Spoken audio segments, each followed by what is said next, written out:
بسم الله الرحمن الرحیم. د پروګرام لیکنې بنسټونو 15 لیکچر درس تاسو ټولو ته راغلاست وایم. راځو په دې لیکچر درس کې په دې باندې خبرې کوو چې څه ډول کولی شو د خپل پروګرام بېلابېل سټیپونه وګورو. که چېرې ستاسو په یاد وي په لومړیو وختونو کې ما تاسو ته ویلي وو چې کله موږ تاسو یو پروګرام لیکو په ډیف کې موږ چې صرف کلیک وکړو په یو هغه باندې اپشن باندې او رن یې کړو اتومات موږ سره آوټپوټ لاسته راځي. لکه تاسو ګورئ راځو موږ ډیف آی ډي ته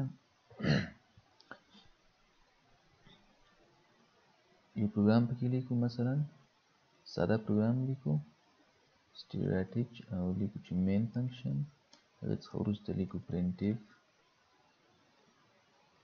this program is written in div cpp.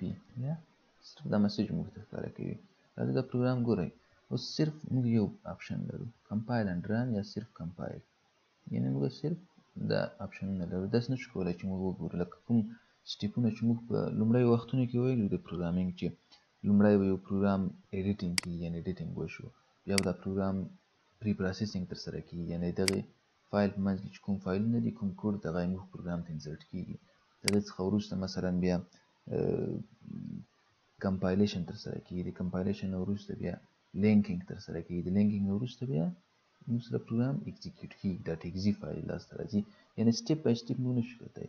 چېرې دلته صرف کلیک وکړو په دې باندې ډیسکټاپ مثلا چېرته یې سیو کوو په ډیسکټاپ باندې یو فولډر ورته انتخابوو، مثلا آنلاین کلاس پراکټیس یا ډیف پروګرام آوټپوټ دا نوم ورته ورکړو، انټر پریس کوو، اتومات پروګرام رن شو او آوټپوټ مو وکتلو. یعنې هغه بېلابېل سټیپونه موږ نشو لیدلی، صرف تیوریکي شکل باندې وایو چې پروګرام دومره سټیپونه لري، په دې شکل سره سټیپس دي. اوس صرف د دې آی ډي ستونزه ده، د دې آی ډي کې موږ نشو کتلی.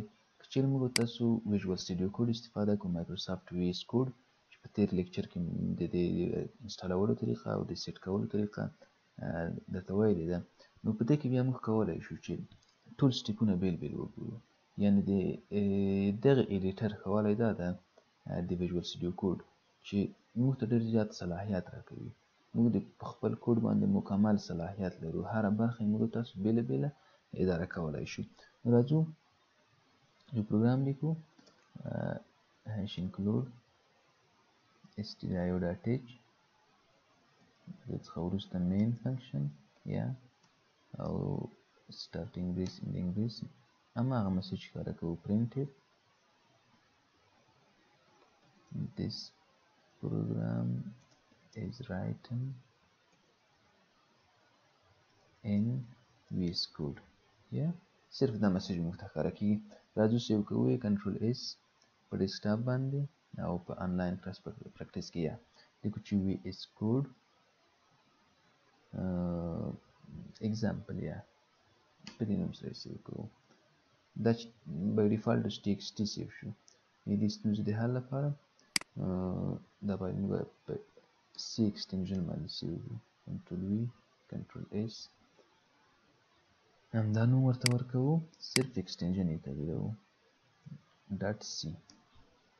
تاسو ګورئ د سی ژبې په ایکسټنشن سره مو سیو کړو، اتومات خپل کلر یې واخیستل، یعنې چې کوم کیبورډز دي هغې اتومات خپل رنګونه واخیستل. ښه اوس راځو څه ډول مخکې ویلي وو چې موږ کولی شو د ویژوال سټوډیو کوډ کې لیکل شوی کوډ چې د هغه د کمانډ له لارې کمپایل کړو، یعنې د یو کمانډ په مرسته باندې موږ تاسو کولی شو دا کوډ کمپایل کړو. نو د دې لپاره راځو کمانډ لاین هغه ته کولی شو په دغې ترمینل څخه هم استفاده وکړو، اما زه خپل سی ام ډي څخه استفاده کوم. د انټرفیس یو څه ښکلی ده، نو هغه ته ورځو پات ته چې کوم لوکیشن کې د سی ډي ډیسکټاپ او د هغې څخه وروسته د فولډر نوم مو چې ده فکر کوم آنلاین کلاس پراکټیس ده. یا اوس د دې فولډر په منځ کې موږ تاسو کمپایلیشن کوو. لکه څنګه چې موږ مخکې ویلي وو چې د سی ژبې کمپایلر چې ده هغه د هغه په نوم سره یادېږي، GCC په نوم سره یادېږي یا GCC. راځو اوس جی سی سی کمپایلر موږ تاسو کوو دغه نه وروسته صرف یو سټیپ مخکې ځو. یو سټیپ مخکې لومړی پری پروسسینګ ترسره کوو. فقط صرف ګورو چې د سټیریوډاټیک فایلونه دغه په منځ کې چې کوم کود دغه څه ډول موږ د پروګرام سره یوځای کېږي.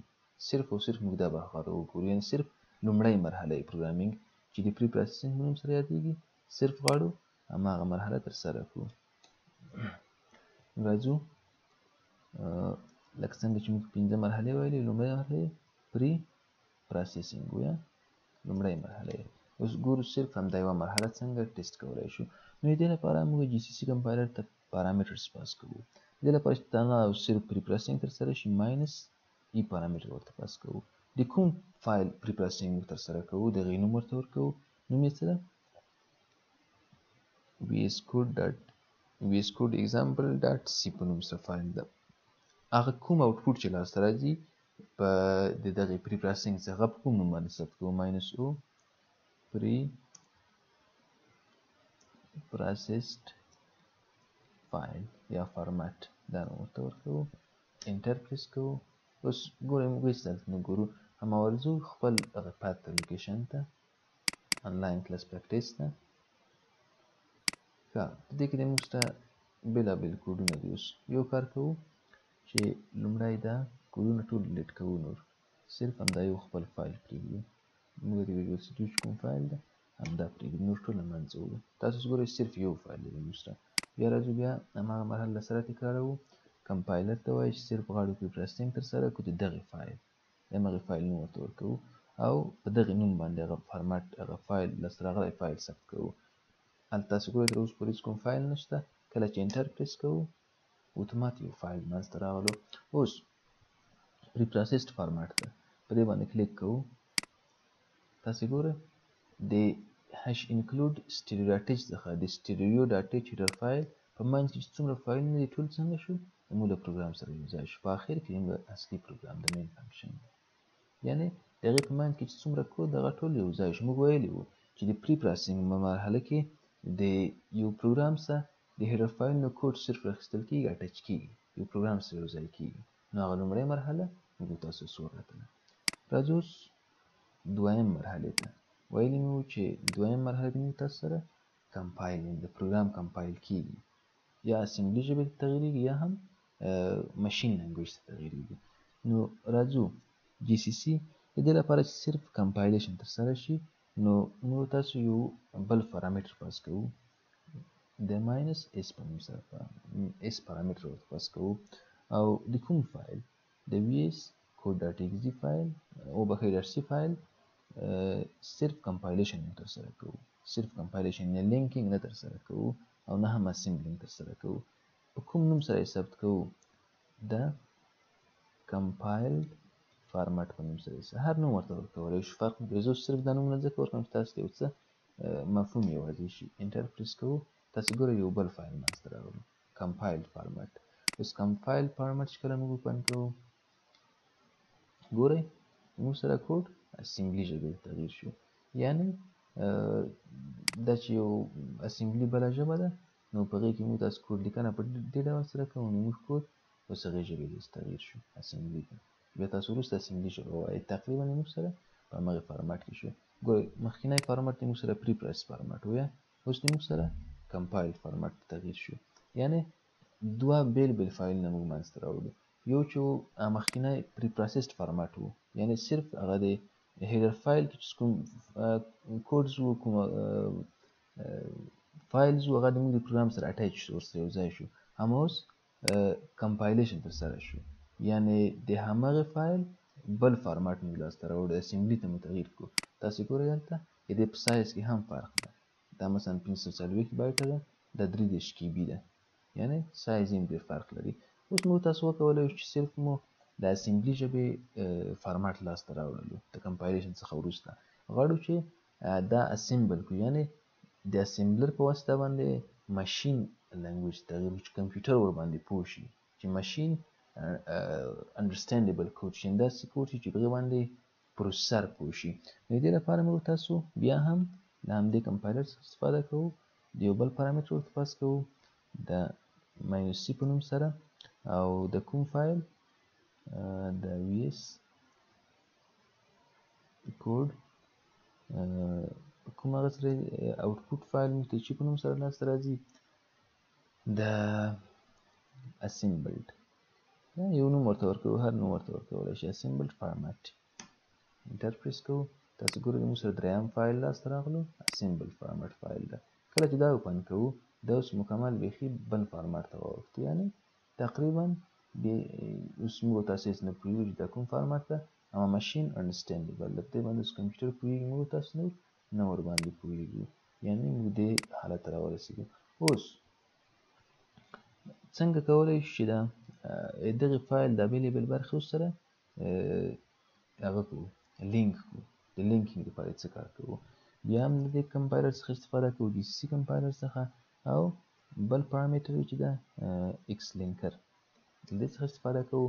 غواړو د آخري اسمبل فارمټ چې ده همدا ورته پاس کړو تر څو ټولې برخې سره لینک کړي. اسمبل فارمټ -o او فاینل آوټپوټ په نوم سره دې موږ ته آوټپوټ راکړي. انټر پریس کوو، اوس ورځو خپل پروګرام ته مو تاسو ګورئ فاینل آوټپوټ ډاټ اکسي، یعنې د لینکینګ څخه وروسته موږ ته اکسي فایل لاسته راغلو. ګورئ موږ پروګرام په څو مرحلو کې ترسره شو، هماغه 5 مرحلې چې موږ په اول کې ویلې. لومړی مو ایډیټینګ وکولو، صحیح ده. د هغې څخه وروسته مو پری پروسسینګ وکولو، یو دویم مرحله شوله. هغې نه وروسته مو پروګرام کمپایل کړو، دریمه مرحله شوله. هغې نه وروسته مو اسمبل کړو، یعنې دغه دوه مرحلې موږ په یو هغه کې ویلو، صرف کمپایلیشن. اما پروګرام مو اسمبل کېږي هم، یعنې د اسمبلي ژبې څخه د اسمبلر په واسطه باندې لو لیول ژبې تغییروي، او د هغې نه وروسته اکسي فایل لاسته راغلو.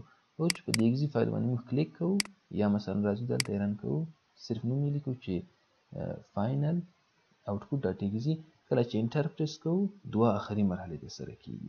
لومړی دا فایل اخیستل کېږي، له هارډ ډیسک څخه ریم ته انتقالېږي، یا د هغې څخه وروسته له ریم څخه پروسیسر ته ځي، یعنې لوډینګ او اکزیکیوټینګ دواړه مرحلې په دې آخر کلیک سره ترسره کېږي، او موږ ته آوټپوټ ښکاره کېږي. آوټپوټ یې موږ سره څه ده؟ This program is written in Visual Studio Code. موږ تاسو ایگزیکټلی صرف په همدغه کې همدا یو لاین کوډ لیکلی و چې This program is written in Visual Studio Code. نو تاسو وکولی شو چې د پروګرامینګ هغه 15 یا 6 یا 4 بېلابېلې مرحلې چې دي سټیپ بای سټیپ وګورئ. صرف د پارامترونو په پاس کولو سره موږ تاسو وکولی شو چې ټولې مرحلې وګورو او هر فارمټ بیل بیل چک کړو. یعنې دا هغه د پروګرامینګ په اصلي هغه باندې موږ پوهېږو چې څه ډول کمپایلر کار ترسره کوي، څه ډول لومړی کمپایلر پری پروسسینګ ترسره کوي، څه ډول دغې څخه وروسته مثلا کمپایلیشن ترسره کوي، څه ډول هغه کمپایل شوی فایل اسمبلر په واسطه باندې 0-1 ته تغییروي، لو لیول ته یې تغییروي، دغې څخه وروسته ډول لینکینګ ترسره کېږي، او بالاخره څه ډول یو فایل اکزیکیوټ کېږي. نو ځکه هم موږ وایو چې ویژوال سټوډیو کوډ چې ده د دې ښه والی همدا ده چې موږ ته ډېر زیات صلاحیت راکوي. موږ صلاحیت ډېر زیات دی، یعنې کولی شو چې د خپل کوډ په هره برخه باندې پوره کنټرول ولرو. هره برخه یې موږ بېله بېله اکزیکیوټ کولی شو، پارامترز پاس کولی شو کمپایلر ته، کومه کړنه چې موږ وغواړو هماغه ورباندې ترسره کولی شو. نو دا و د موږ د لیکچر درس. هغه کسان چې موږ سره په کلاس کې دي په پوهنتون کې، نو هغوی لپاره اساینمنټ دا ده چې راتلونکي لپاره تاسو یو پروګرام ولیکئ چې 4 یا 5 وریبلونه شتون پکې ولري، او هغه جمع شي او آوټپوټ ښکاره شي، او بیا همداسې سټیپ بای سټیپ مخکې لاړ شئ. د 4-5 فایلونه یې ټول لاسته راوړئ، کوم چې موږ مخکې لاسته راوړل دغې پارامترونو په واسطه باندې. پارامترز ورته پاس کړئ، یعنې هم یې پری پروسسډ فارمټ لاسته راوړئ، هم یې کمپایلډ فارمټ، هم یې اسمبلډ فارمټ، او هم یې آخري فارمټ اکسي فارمټ.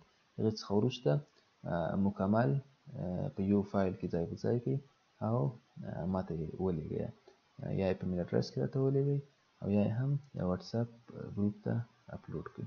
نو ښه وخت ولرئ. السلام علیکم.